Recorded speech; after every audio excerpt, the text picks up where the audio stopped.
Hi, this is Bishop Dr. Paul Bupe of the Redeemed Methodist. For the time being, let's stop and just pause for a moment and discuss the issue that pertains to gender. Gender-based violence. I'm sure by now you are full aware of this subject. It has been quite a thorny subject. In spite of the fact that people have spoken and acted against the evil of gender-based violence and prescribed stiffer penalties, society is experiencing more hostility and violence between men and women. Why?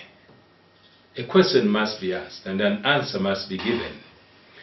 Mishandled gender-based violence campaigns has inspired or can inspire generalized aggressive feelings towards male persons. When the advocates of non-violence towards women term every form of violence between male and female as gender-based, they build up a powerful prejudice against males as a group. Prejudice is the state of having a generalized attitude towards a group. It fuels hostility among groups and individuals. When people feel that they are being unjustly convicted and punished, they resolve to take the law in their hands. The tendency by women to look at marriage, husbands, men in general, and children as enemies and oppressors of true womanhood is not helping the effort to liberate a woman and resolve the problem of male and female hostility. It is advisable, therefore, that advocates of non-violence towards women and girls should not harbor antagonism towards men in general, because that could lead to more violence. Thus, that which is supposed to be a cure could become an epidemic. Africa, Zambia in this case, is surrounded by activities that do not lead to tangible solutions. Activities that are very expensive but has no social, cultural benefit to their people. The tendency to copy ideas and practice from the Western world has undermined Africans' own initiatives and innovations. The colonial masters had realized this fact long ago, and they counseled the housewives on how to supervise African domestic servants. Here is what an excerpt from a brochure that was distributed read. It is asking for trouble for a woman to scold a native loudly, especially in the presence of other natives, or above all, to strike him. The African is a good mimic, and if you lose your dignity, you will be laughed at. In giving orders, always be clear and concise. Say, do this, rather than don't do that. But be sure the African understands what you want, for he thinks it is polite to say yes, even when he doesn't understand. That is Gunther, 1955, on page 635. The most common practice in Africa is to mimic without understanding and to copy without control. Africa adopts the Western way of life absolutely, using methods that may overshadow the desired outcome. For instance, instead of seeing gender rights within African cultural context and practiced in a balanced and effective manner, Africans, Zambians in this case, are not careful on how they embrace eternal ideologies, values, and presuppositions, including the means of achieving the desired ends. Some of the beliefs and practices in the Western world has been debated and voted on for many years before they even began to apply them. Unfortunately, many countries in Africa prefer instant culturalization, moralization, and democratization. Instant gender balance will prove to be ineffective but steady and sure steps towards achieving the goal of gender balancing will last forever. Instead of taking great and sudden leaps, countries should carefully evaluate the effectiveness of the actions taken in an effort to achieve gender balance or stop gender-based violence. Only qualified, capable, and competent men and women should assume positions of authority. To elevate a woman to an office on the basis of genitalia is not the balance society is looking for. Who among you would like to have a male or female surgeon that has, through activism, found him or herself conducting a surgery on an unsuspecting patient? Likewise, no male or female should assume office on the basis of femininity or masculinity. True gender balance affords both male and female opportunity, but it is up to the individual to prove oneself to take office or position. So do not judge a company by counting the number of men or women at work and conclude that there isn't balance in that workplace. Gender balance is not about counting heads only. Position must be earned and not given. Although life is a great balancing act, yet not everything is proportionately balanced in nature. There are many women than men on the planet Earth, but that is not seen as a problem that calls for affirmative action. Therefore, both male and female must be properly qualified to be elevated to professional positions. Beware of excess. One of the causes of escalating gender-based violence is the act of transplanting models from the Western worlds without critical analysis, and then planting them in the heart of Africa. Cultural transposition is rapidly destroying Africa's rich heritage. It is worth mentioning that gender rights must be seen within the cultural context of the local people.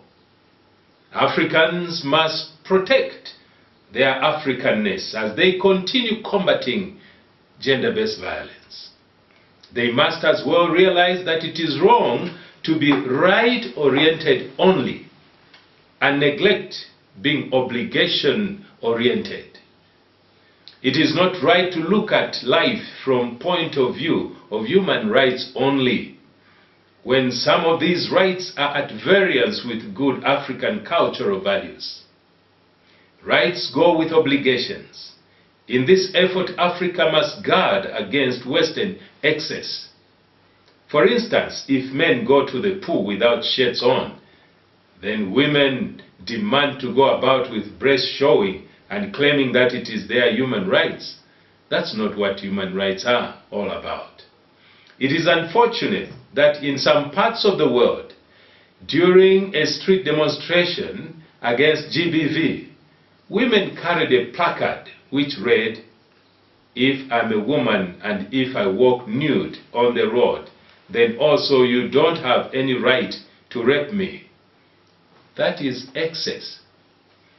It sends a wrong message that it is a human right for a woman to walk nude, and that men must look elsewhere to avoid temptation. Men and women have a responsibility to ensure that proper methods of communication is practiced. Caution must be exercised so that in the process of solving the problem of GBV, society does not create an epidemic of male and female intolerance and hostility.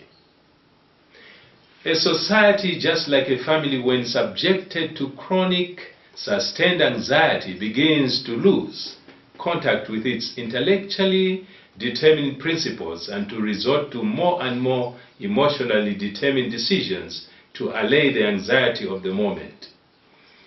This results in more band-aid legislation, which increases the problem, and that cycle keeps repeating. When people are angry, emotions obscure one's judgment. Emotions overcrowd reason. The issue of GBV has been highly charged with emotions of anger and bitterness, such that the remedy has in itself created a crisis in relationships between males and females, men and women. Given the nature of this dilemma, let me state from the onset of this conversation that women must be protected from physical, emotional, psychological, and sexual abuse. They should be liberated from all forms of oppression, and they must be empowered to take charge of their own lives. The Bible teaches equality of sexes, because both male and female were created godlike, created in the image of God. Having said so, let me categorically state that equality of sexes is not the same as identity of sexes. So there is no need to argue whether women are inferior or superior to men. They are simply different. There is therefore no superiority or inferiority of sexes. Instead, there is complementarity of sexes. Furthermore, it is significant to mention that the headship of man in marriage that the Bible teaches is designed to create a context within which a woman will be free to develop the fullness of her femininity. It is the headship of care rather than of control. It is leadership. In a marital relationship, there is one who is the head at a time, and man's headship is designed to create a context within which a woman will be free to develop the fullness of her femininity. Having said that, here is the definition of gender-based violence. Gender-based violence is an act of inflicting physical, sexual, or psychological harm on a woman or girl because of their gender. In most cultures, traditional beliefs, norms, and social institutions legalize and therefore perpetuate violence against women, forced pregnancy, sexual slavery, traditional practices harmful to women, such as honor killing, burning or throwing, acid throwing, female genital mutilation, labia elongation, dowry-related violence, violence in armed conflict, such as murder and rape, and emotional abuse, such as coercion and abusive language, trafficking of women and girls for prostitution, forced marriages, sexual harassment, intimidation at work are additional examples of violence against women. Gender-based violence presupposes that a certain form of violence is based on one's masculinity or femininity, or one's sexual category. Nevertheless, it is not accurate to characterize every form of violence between male and female as gender-based. But the ultimate question is, do women have the propensity to cause havoc on unsuspecting men? Yes, they do. Violence is not exclusively a man's problem. It is a human problem. The Bible cites envy and pride as the cause of fighting that occurs among people. These are sinful deeds. The Bible further states that all have sinned and have come short of the glory of God. Just as much as male and female are equal bearers of the divine image, so are both equal bearers of inherited sinfulness. The cruelty and murder of defenseless babies that are thrown in pit latrines by mothers attest to the fact that women are cruel and violent too. The cruelty displayed by women against fellow women in the event of the loss of a spouse or relative. Yes, indeed, women are violent too. Now, remedial effort, the cure of this problem. Gender-based violence must be tackled from the root cause. The tendency by society of treating symptoms of GBV rather than basic causes is unfortunate. The basic context within which GBV can be resolved is a family. Family is a group of two or more persons related by birth, marriage, or adoption and residing together in a household. People from pathological families are troublesome and without peace. When family life becomes problematic, you are threatened at the very foundation of the quality of life. Therefore, families must be strengthened and empowered in this effort. The call to strengthen families is a valid one. Having a strong family system is crucial in nurturing a new generation of young boys and girls for mutual respect and equipped with roles that promote equality. Values of respect for each other must be imparted to the youths. They should view each other as equal partners in life. School systems should include in their curriculum subjects that promote family and improved male and female relationships. The turning to strong punitive process, stiffer penalties for the offenders as a remedy to gender-based violence may yield short-term results, but not solve the problem. The fight must be taken to where it belongs, and that is the family. Gender biasness. Society should be fair and not discriminate a woman on the basis of her femininity. The world has despised and rejected gender biasness and now calls for gender balance. It is therefore imperative to pay close attention to how this balance is being undertaken. The danger that activists are faced with is to avoid reverse oppression of men by women. Society must be cautious on how they handle the issue of gender-based violence so that they do not end up practicing reverse oppression of men by women. The goal in this effort is to prevent GBV from happening in the first place. People have focused so much on the legal instrument as the basis of fighting GBV. This cannot be achieved by speedy trials and stiffer penalties against men. You can't just think of legal instruments to fight GBV. There is more to the law than that which is in the book. The law can only take effect when society appreciates it. Otherwise, it will just be law on paper with no consequence on the problem. Someone rightly noted that laws are not stronger than their enforcers.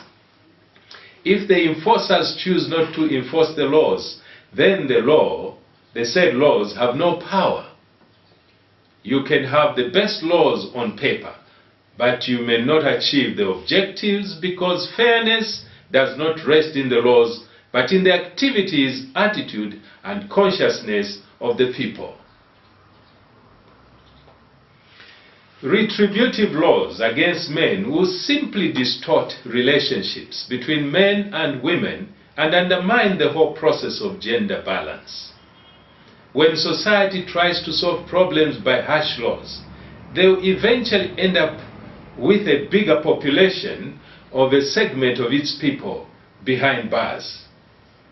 Zambia risks having a new oppressor, a criminal justice system whose scales are tilted against young men.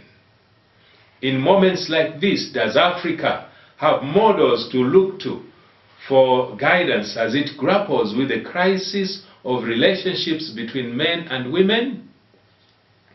Although this presentation is about Zambia, yet we can draw lessons from countries like the United States of America, a phenomenon that has been framed by the slave experience in America can inform our situation today. There are similarities between African American slave experience and the African experience on the continent as pertaining to men and women relationships today. For more than 40 years ago, African American women have been running the home in America. The emergence of a strong, independent woman who needs no man as long as she is rich and can do whatever she wants has contributed immensely to the disintegration of African American home.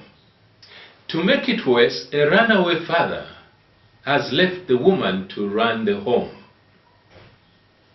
African Americans have 70% single-headed households, and 70% of black children are born out of wedlock. Despite the fact that African Americans are the minority in America, yet they make up 44% of the prison population. This has contributed immensely to an increase in single-parent households. This situation is not conducive for upbringing children at all. Children who are brought up in broken homes or single-parent homes become troublesome in most cases.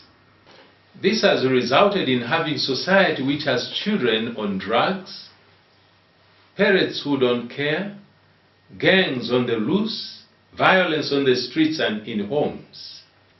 The principle is simple. Destroy a home, you destroy a nation. During slavery, any group that was potentially cohesive because of family ties, kinship, tribal connections was deliberately divided or tightly controlled to prevent rebellion. What is happening to Zambian families in Zambia is not an isolated incident. For instance, most African American men in America are either in prison or have been to prison before. During the 2014 International Women's Day celebrations in Lusaka, a woman appeared on national television and stated in her speech that women must be empowered economically so that when their husbands are imprisoned, they will be able to live without them. This statement was without a challenge, but it is a serious statement rooted in history. Therefore, we can learn from other nations and the consequences of their actions. It is unfortunate that gangs are taking over the role of a family. Gangs are instilling street values in our children. As a result, we have gang crimes on the increase. 8 thugs gang raped a 23-year-old Chawama woman in the presence of her husband on the eve of the International Women's Day in Lusaka in 2013. They broke into the couple's home at midnight. It was within the same period when a gang rape was reported in India. A 23-year-old Indian student died after being raped by 4 men on a bus in Delhi. This is a war of sexes in which thugs are using sex as a weapon of choice against unsuspecting women and children. They are displaying the most assassinate qualities the world has ever known. This must stop. Conspiracy to kill our boys. What chances do our boys have out there to become men? Real men, for that matter.